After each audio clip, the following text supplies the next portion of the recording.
I'm not really the type to put my personal life out there, but if I don't tell the story, I feel like I'll never move on. Maybe writing it out will help me make sense of everything, or at least help someone else avoid the hell I went through. For a little background, I was a diver in the Navy in the early 90s. My job wasn't glamorous, but it was demanding, and it gave me a sense of pride and purpose. I'd married Sharon, let's call her that, about 8 years before everything went sideways. She was beautiful, smart, and had this infectious energy that made everyone around her want to be her friend. I was head over heels from the start. We had 2 kids together, and for a long time I thought we had the kind of life other people envied. But hindsight is a cruel thing, isn't it? The thing about Sharon was that she always had this way of lighting up a room, making you feel like you were the only person who mattered. It's what drew me to her in the first place. But over the years, that same charm started to feel calculated. She had this knack for turning any situation to her advantage, and looking back, I realize I was often left second-guessing myself, even in our simplest arguments.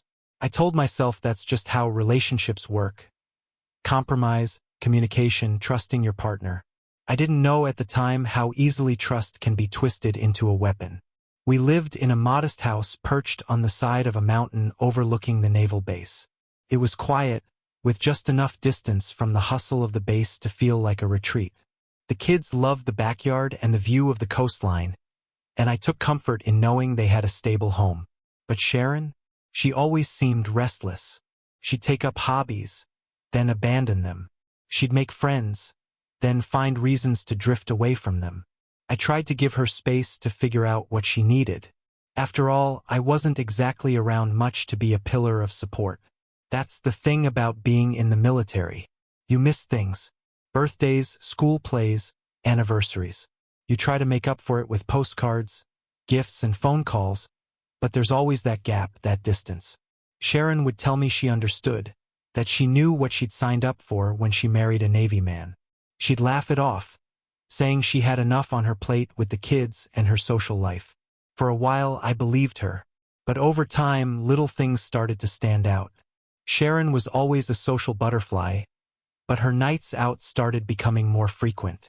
She'd come home late, offering vague explanations about drinks with the girls or an impromptu visit to a friend's house. I noticed the way her phone was always face down on the counter or how she'd suddenly end a call when I walked into the room. But every time I tried to bring it up, she'd laugh and call me paranoid, or worse, insecure. And Sharon had this way of twisting things, like she was the victim of my suspicions instead of the one raising them in the first place. For years, I shoved those doubts to the back of my mind. I told myself I was imagining things, that the long hours and time away were just making me overly sensitive. After all, I had no concrete reason not to trust her. Sharon had always been good at deflecting blame and turning my concerns into issues of my own. It was exhausting, but I loved her. Or at least, I loved the version of her I thought was real. Things came to a head during one of my longer deployments. I'd been away for several months, and when I finally came home, it felt like I was walking into a stranger's house. Sharon was distant, almost cold. The kids seemed fine, happy even, but I couldn't shake the feeling that something was off. She'd barely meet my eyes when we talked, and our conversations felt forced, like we were actors playing the roles of husband and wife. I chalked it up to stress, hers, mine, ours. But the tension in the air was impossible to ignore. I tried to reconnect with her. I took her out for dinner, arranged for a weekend away without the kids, even started helping out more around the house despite my grueling hours at work. But nothing seemed to change. Sharon would thank me, smile politely, and go back to whatever it was she was doing. There were moments when I thought I caught her looking at me with something like guilt in her eyes, but the moment would pass, and she'd go back to being her usual enigmatic self. One night, about 6 months before everything unraveled, I came home to find Sharon sitting on the couch with a glass of wine in her hand. She was scrolling through her phone, barely acknowledging me when I walked in. I asked her how her day had been, and she gave me a vague answer about running errands and catching up with an old friend. But there was something in her tone that didn't sit right. Later that night, as I was brushing my teeth, I noticed her phone on the bathroom counter. It was unlocked, And for a moment, I stood there, staring at the screen. I'd never been the type to snoop. I believed in respecting her privacy. But something about the way she'd been acting made me hesitate. Before I could decide whether to look or walk away, Sharon came into the room, snatching up her phone with a smile that didn't quite reach her eyes. "Don't tell me you're turning into one of those controlling husbands," she teased. Her voice light, but her grip on the phone tighter than it needed to be. I laughed it off, but the unease stayed with me.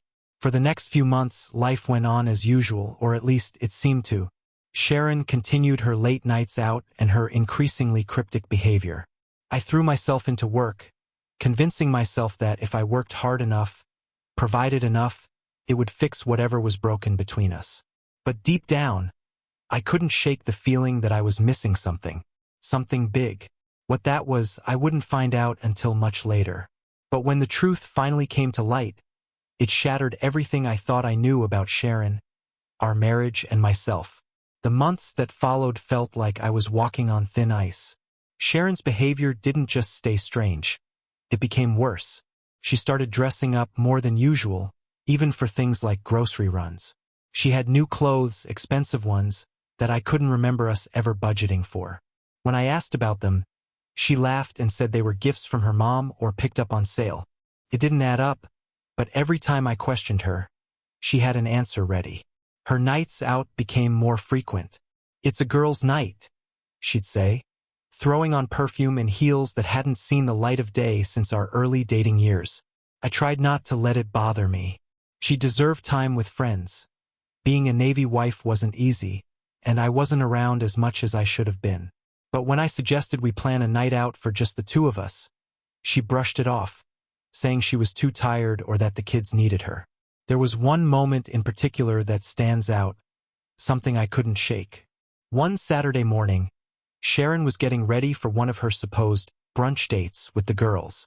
I'd been playing with our son in the living room when her phone buzzed on the kitchen counter. It was a text, and while I didn't mean to look, the preview flashed across the screen before I could turn away. "Can't wait to see you tonight, winking face." My stomach dropped. I didn't recognize the number, and it sure as hell didn't sound like one of her girlfriends. Before I could process what I'd just seen, Sharon swooped into the room, snatching the phone off the counter with a casual smile. "Don't forget, I'll be out late tonight," she said, avoiding my eyes. "Don't wait up." I wanted to confront her right then and there, but something stopped me. Maybe it was the kids in the next room, or maybe I just wasn't ready to hear the excuses she'd spin.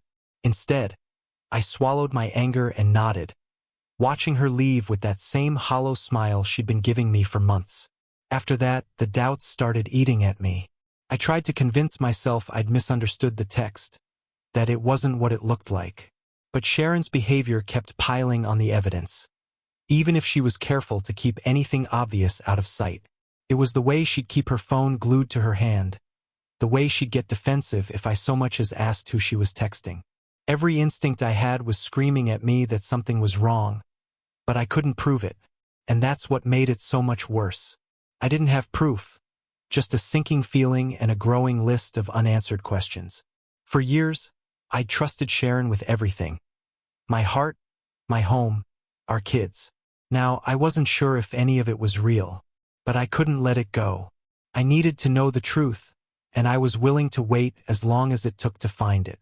By this point, my marriage felt like a ticking time bomb. I couldn't shake the tension in the air, and every interaction with Sharon felt rehearsed. She was trying too hard to act normal, smiling a little too brightly, kissing me just a little too quickly. It wasn't affection. It was distraction. The more she tried to keep up the facade, the more I could feel something festering beneath the surface. I started paying closer attention to her behavior. It was subtle at first, like how she'd leave the room to take certain phone calls or how she always had some excuse for why she couldn't spend time together. But there were bigger things too. New jewelry that a friend gave her, mysterious charges on our credit card for restaurants I hadn't been to, and the way she'd lock her phone the moment I glanced in its direction. One evening, she came home later than usual, her hair a mess and her makeup smudged. "Sorry I'm late," she said breezily, tossing her purse on the counter. Traffic was awful. I wanted to believe her, but there was something about the way she avoided my eyes that made my stomach churn. "Where were you?" I asked, trying to keep my voice calm. She froze for a split second before flashing me a smile. "Out with Denise. We had a drink after work. That's all." But when I texted Denise the next day, casually asking about their night out, her reply was a punch to the gut. "I haven't seen Sharon in weeks. Everything okay?" I didn't respond. Instead, I sat there staring at my phone, my heart pounding in my chest. This wasn't just a suspicion anymore. This was a lie, an outright, bald-faced lie. And if she was lying about something as simple as who she was with, what else was she hiding? That weekend, I decided to do something I never thought I'd do. I started checking her things. I knew it was wrong, but I felt like I was losing my mind. She'd hidden her tracks well, but not perfectly. In the back of a drawer, buried under old receipts and forgotten trinkets, I found a hotel room key card. I stared at it, my hands shaking. The logo on the key card wasn't for a hotel we'd ever stayed at together. It wasn't for any place that made sense for her to be. My mind raced with questions. When had she gone? Who had she been with? How many lies had she told me to cover this up? I put the key card back exactly where I'd found it, pretending I hadn't seen it. For days, I walked around the house in a haze, trying to act normal while the anger and betrayal simmered just beneath the surface. Sharon didn't seem to notice. If anything, she seemed more cheerful than usual. It was like she thought she'd gotten away with whatever it was she was doing. But I wasn't done yet. I needed more than suspicions and half-truths. I needed to catch her in the act. So I waited, biding my time, watching for the moment when her lies would catch up to her. The night it all came crashing down started like any other. Sharon told me she was going out again, this time for a book club, meeting with some new friends she'd met through work. I'd heard plenty of excuses from her before, but this one felt especially flimsy. She wasn't even trying to make it believable anymore. She grabbed her bag, kissed me on the cheek like nothing was wrong, and breezed out the door. I sat in the living room, staring at the clock, my mind racing.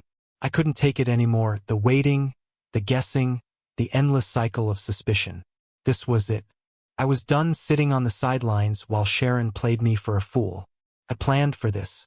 Over the past few weeks, I'd done a little digging of my own. I hadn't told her, of course.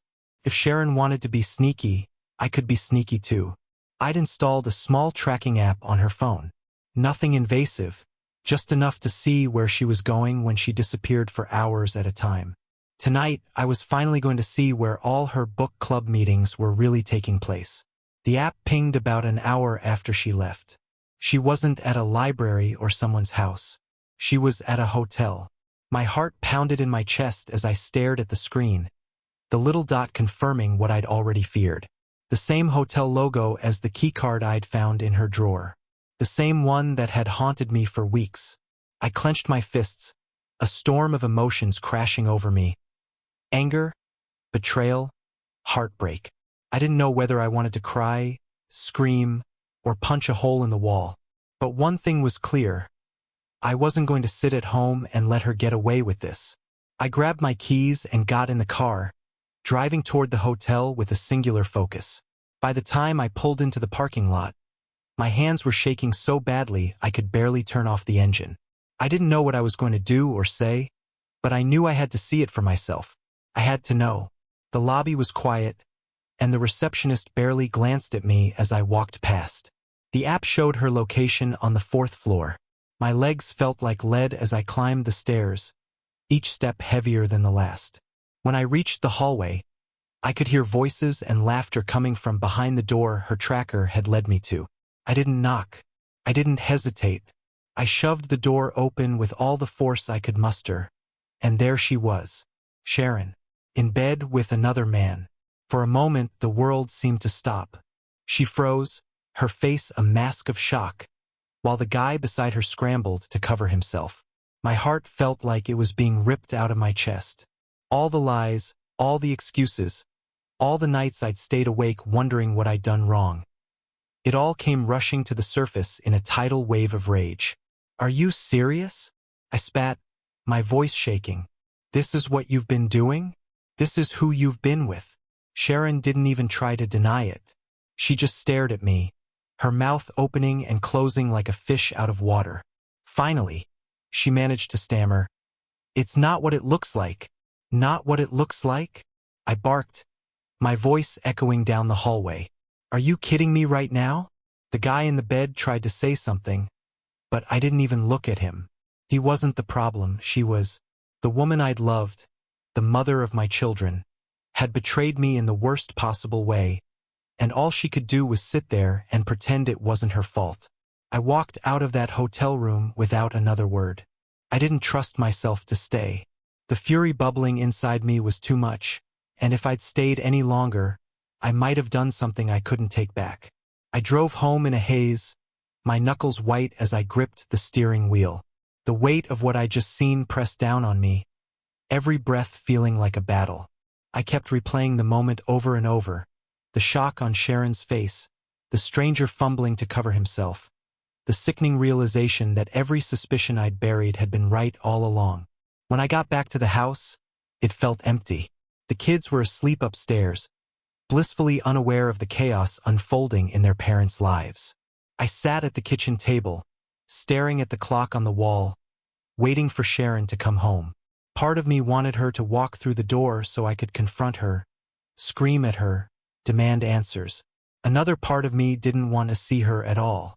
It was after midnight when I heard the sound of her car pulling into the driveway.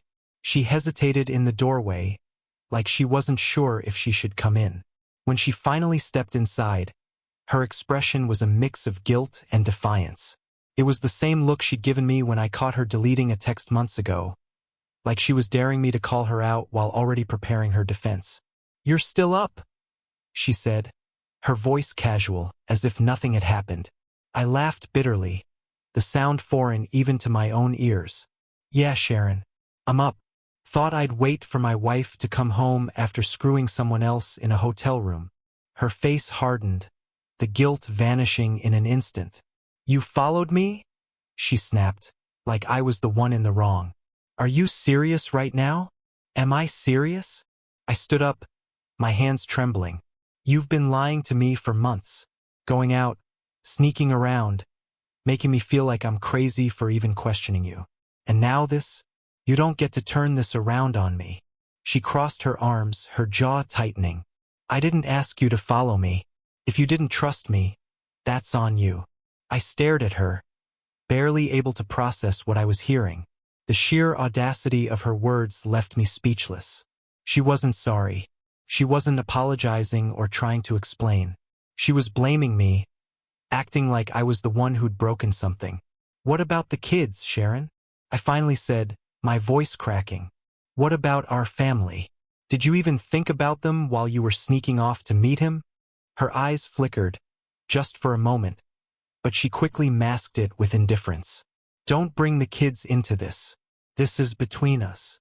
"Us?" I shook my head, laughing bitterly again. "There is no us anymore.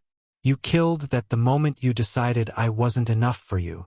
For a moment, she looked like she might say something, but then she just shrugged. "Maybe I wouldn't have looked elsewhere if you weren't gone all the time." That hit like a punch to the gut. I staggered back, gripping the edge of the counter for support. "You're blaming me for this? For working? For providing for you and the kids?" She didn't respond. She just turned and walked upstairs, leaving me standing there, drowning in a sea of anger and disbelief. I spent the rest of the night on the couch, staring at the ceiling, my mind racing. Every memory, every moment of our life together now felt like a lie. She wasn't the woman I thought she was, and our marriage wasn't the partnership I'd believed in. The betrayal cut deeper than I could have imagined, but one thing was clear. I couldn't let her get away with this. Not without consequences. The next morning, I made a decision. This wasn't going to end with me sitting quietly in the corner while Sharon walked all over me. She wanted to play games? Fine. I'd show her I wasn't the kind of man to take this lying down. By morning, the storm inside me had settled into a cold, focused resolve. I wasn't going to let Sharon walk away from this without facing the consequences.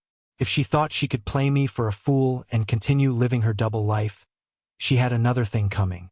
I started by gathering evidence. I didn't just want a confrontation. I wanted to make sure there was no way for her to deny or twist her way out of this. Over the next few days, I kept my cool, pretending everything was fine, all while digging into her every move. I combed through our bank statements, checked her phone logs when she wasn't looking, and even went through the receipts in her purse. It didn't take long to uncover the truth, or at least part of it. Hotel stays, dinners at expensive restaurants, a lingerie receipt for items I'd certainly never seen her wear. It was all there, hidden in plain sight. And the worst part? She didn't even seem to care enough to cover her tracks properly. It was like she thought I was too blind or too stupid to notice. But I didn't stop there. I tracked down her lover. It wasn't hard. She'd left enough breadcrumbs to make it obvious. His name was Greg. A coworker, of course. He wasn't anything special. Average-looking, mediocre career, a real nobody. It made me sick to think she'd thrown away our family for someone so ordinary. But the more I learned about him, the angrier I got. This wasn't just some fling. This guy was a regular part of her life. Someone she saw every day. Someone she chose over me. I didn't confront Greg directly. Not yet. Instead, I used the information I'd gathered to plan my next move. I wasn't going to lose my temper or let my emotions control me. No, this needed to be calculated. Precise. Devastating. Sharon's birthday was coming up, and I decided that would be the perfect opportunity. She'd been planning a party at our house for weeks, inviting friends, neighbors, even some of my coworkers. The irony wasn't lost on me. She was throwing a celebration for herself in the same home she'd desecrated with her lies. The day of the party, I acted like the perfect husband. I helped set up decorations, picked up the cake, even smiled as guests arrived. Sharon seemed in high spirits, laughing and mingling with everyone as if nothing was wrong. Greg wasn't there, thankfully, but I could tell from the way she kept checking her phone that he was on her mind. As the night went on, I waited for the right moment. When everyone was gathered in the living room, raising their glasses to toast Sharon, I stood up and cleared my throat. I just want to say a few words. I began, holding my glass high. Sharon, you've been an amazing wife, a wonderful mother, and the love of my life for 8 years. I couldn't ask for a better partner. She beamed at me, clearly eating up the attention. But her smile faltered as I continued. Which is why it hurts so much to say this, I said, my voice steady despite the fire burning inside me. It hurts to know that while I've been working to provide for our family, you've been sneaking around behind my back, lying to me, cheating on me. The room fell silent. Sharon's face went pale, her eyes wide with shock. "What are you talking about?" she stammered, her voice high-pitched and unconvincing. I pulled out the evidence I'd prepared, copies of the receipts, screenshots of her texts, even photos of her and Greg at the hotel. I handed them to her, one by one, letting her look through them as the weight of her actions sank in. The guests were stunned, some of them whispering to each other, others staring at Sharon in disbelief. She tried to deny it, of course, tried to claim the photos were fake, the receipts were misunderstandings. But it was too late. The truth was out, and there was no putting it back. "You humiliated me, Sharon," I said, my voice breaking. "In front of our kids, our friends, everyone. You threw away everything we had for what? For some guy who doesn't even care about you." She didn't respond. She just sat there, silent and trembling, as the party unraveled around her. People started leaving, murmuring their goodbyes and casting pitying looks in my direction. I didn't care. This wasn't about them. This was about taking back control of my life. When the house was finally empty, Sharon tried to plead with me. She cried, begged for forgiveness, said it was a mistake. But her tears didn't move me. She'd made her choices, and now she had to live with them. "I want you out," I said, my voice cold. "Pack your things and leave. I'll be filing for divorce in the morning." She tried to argue, but I didn't let her. For the first time in years, I felt like I had the upper hand, and I wasn't about to give it up. Sharon had underestimated me, but she wouldn't make that mistake again. The next morning, Sharon was still in the house, sitting at the kitchen table, her eyes red and puffy from crying. She'd barely slept, and for once, she didn't have her usual air of defiance. But I didn't care. I had given her clear instructions. Pack your things and leave, and the fact that she was still here only fueled my anger. Why are you still here? I asked coldly, pouring myself a cup of coffee. I need time, she stammered. I don't have anywhere to go right now. Her voice was pitiful, her hands trembling as she tried to gain my sympathy. For a brief second, I almost felt bad for her. Almost. Then I remembered the hotel, the lies, and the sheer audacity of her betrayal, and whatever pity I felt evaporated. You had time, I said, not looking at her. You had time every single day you lied to me, snuck off, and destroyed our family. Now you figure it out. You're leaving today. She started crying again, but I walked away. I couldn't let her manipulate me anymore. I called a lawyer as soon as the office opened and scheduled a consultation. If Sharon thought she could salvage this marriage, she was dead wrong. But I wasn't finished yet. The evidence I had wasn't just useful for the divorce, it was a weapon. Sharon's image as the charming, put-together mom and Navy wife was about to shatter, and I wanted her to feel the full weight of her actions. While Sharon sulked in the bedroom, I made a call to her lover, Greg. He didn't answer at first, but I was persistent. Eventually, he picked up, his voice cautious. Hello, it's Sharon's husband, I said flatly. There was a long silence on the other end. I don't know what you're talking about, he finally stammered, but his voice betrayed him. He was lying just like Sharon. Cut the crap, Greg. I know everything. I've got receipts, photos, even screenshots of your messages. You think I don't know about the hotel? My voice was ice cold, every word cutting like a blade. You've got two options. You come clean, or I send everything to your wife. That got his attention. He stammered some weak apology, trying to explain that it just happened, that he didn't mean for it to go this far. I hung up before he could finish. I wasn't interested in his excuses. I knew what I had to do. That afternoon, I drove to Greg's house. I'd done some digging and found out he was married too, because of course he was. His wife, Linda, was in the front yard, tending to some flowers when I pulled up. She looked up, confused, as I stepped out of the car. Hi, I said, trying to keep my tone neutral. Are you Linda? Yes, she said slowly. Can I help you? I think you should see this.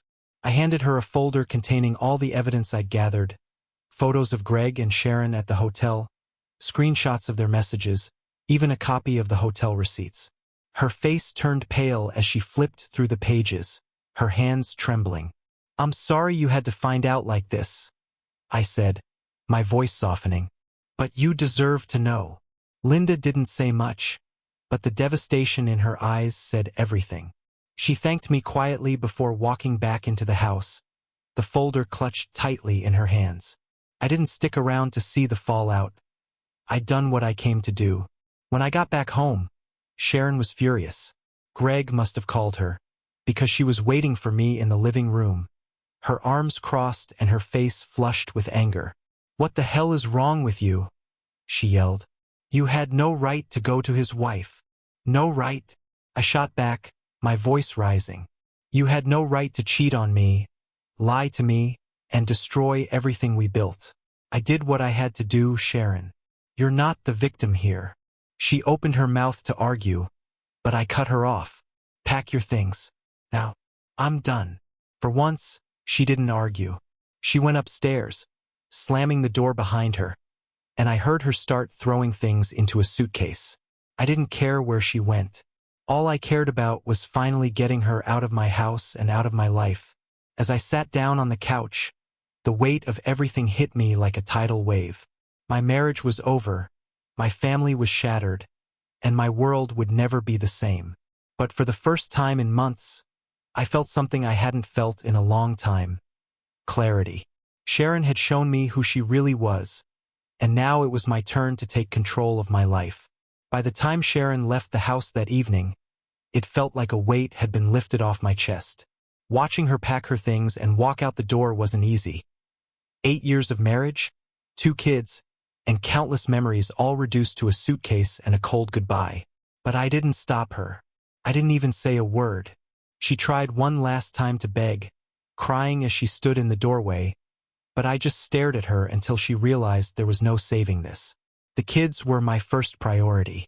They didn't understand what was happening, and I wasn't about to burden them with the full truth.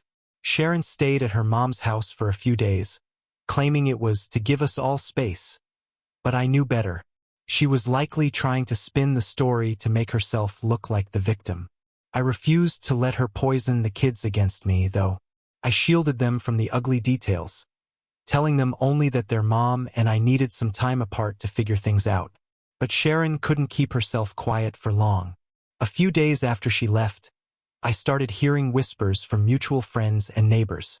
She'd been telling anyone who would listen that I was controlling, paranoid, and emotionally abusive. She claimed the affair was a misunderstanding, that Greg was just a friend, and I'd overreacted. The gall of it all made my blood boil. But I stayed calm. I had the truth on my side, and anyone who believed her lies wasn't worth my time. Her smear campaign wasn't her only move. Within a week, she'd filed for joint custody of the kids, trying to paint herself as the better parent. But the evidence I had wasn't just useful for the divorce. It was my shield against her. I handed everything over to my lawyer. The photos, the receipts, the texts. Sharon could lie all she wanted, but the cold, hard facts didn't lie. The court proceedings were brutal.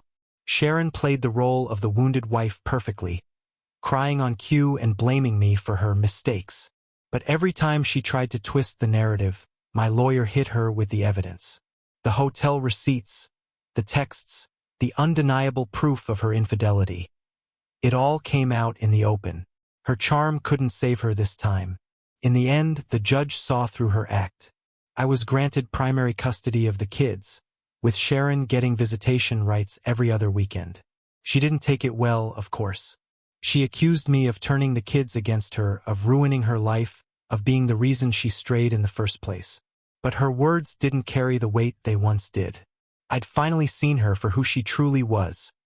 A manipulative, selfish person who cared more about herself than anyone else. Life after Sharon was difficult, but it was also liberating. The house felt quieter without her, but it wasn't the kind of quiet that eats away at you. It was peaceful. I focused on rebuilding my relationship with the kids, making sure they felt safe and loved despite the chaos around them. It wasn't easy, but I could see the difference it made. Slowly but surely, we started to heal. As for Sharon, things didn't go so well. Greg's wife left him after I shared the evidence with her, and their fling fizzled out shortly after. Sharon tried dating a few other men, but none of them stuck around for long. She eventually moved to a smaller apartment across town, a far cry from the life we'd built together. One day, a few years later, my daughter, 17 by then, sat me down and asked for the truth. She'd started to see through her mother's lies and wanted to hear my side of the story. It wasn't easy, but I told her everything. The infidelity, the lies, the pain it caused. She listened quietly, her expression a mix of sadness and understanding. When I finished, she hugged me and said, "I believe you, Dad."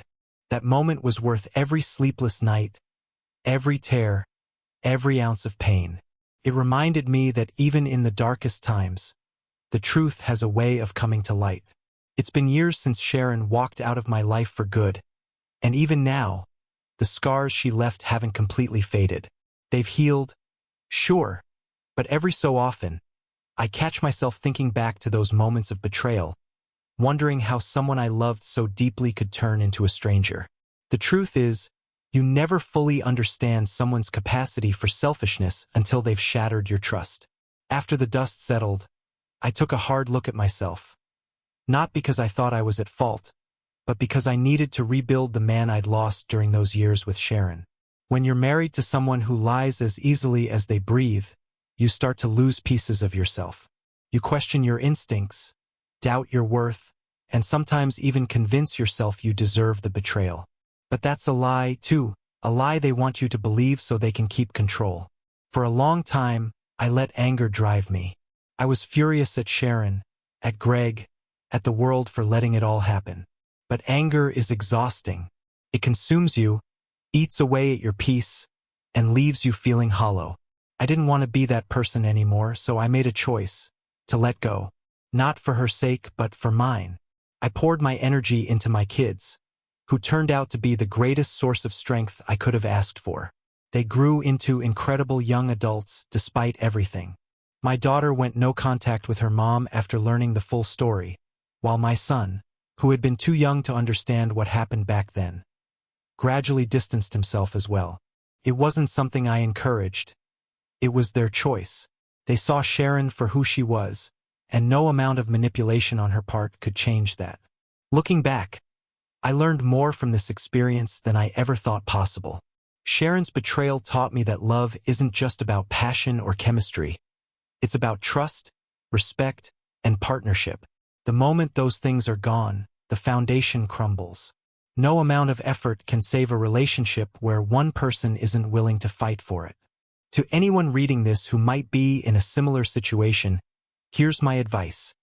Trust your instincts. If something feels wrong, it probably is. Don't let someone gaslight you into believing you're paranoid or insecure. And most importantly, know your worth. You deserve a partner who values you, not someone who sees you as a convenience. Would I do things differently if I could go back? Maybe.